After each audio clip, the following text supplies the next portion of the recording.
Hey, Dan Passarelli here. How are you feeling today?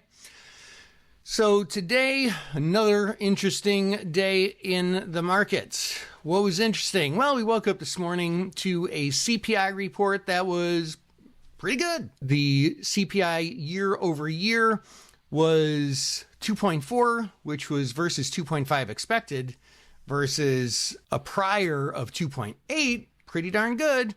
The core CPI year over year was 2.8% versus 3% versus 3.1% prior, so pretty darn good on the inflation front. What about the jobs front? Well, we had the initial jobless claims today that came in at 223,000 versus 223,000. So there you have it, right as expected.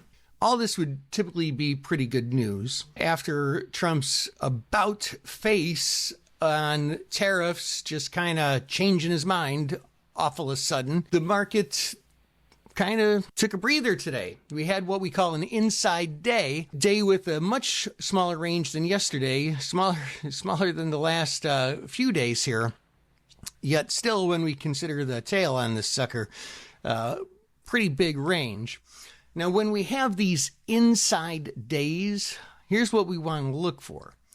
It's a little bit of indecision. And again, we look at the volume level. I mean, it's the third or fourth highest volume level in the past 6 months. Indecision, but passionate indecision. Buyers and sellers battling it out. So what we look for on these days is we look for a break above today's high or below today's low. And when that happens, especially if it's on high volume, we would tend to see some follow through. Now, it could very well be that we kind of sit in a little bit of a range here. And unless we get some new news, which we seem to get new news every day, we might sit in a range here between yesterday's low and yesterday's high.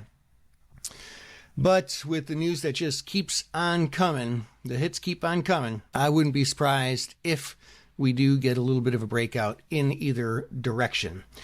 Now, one other thing I want to mention, the expected movement for the next Fed announcement, which is May 7th. Right now, it is up to a 71.1% chance of just not changing, staying pat.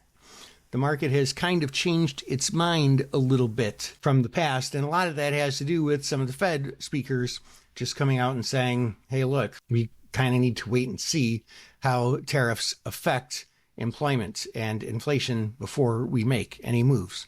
So just keeps on going. Hope that helps. This is Dan Passarelli, Trade Smart.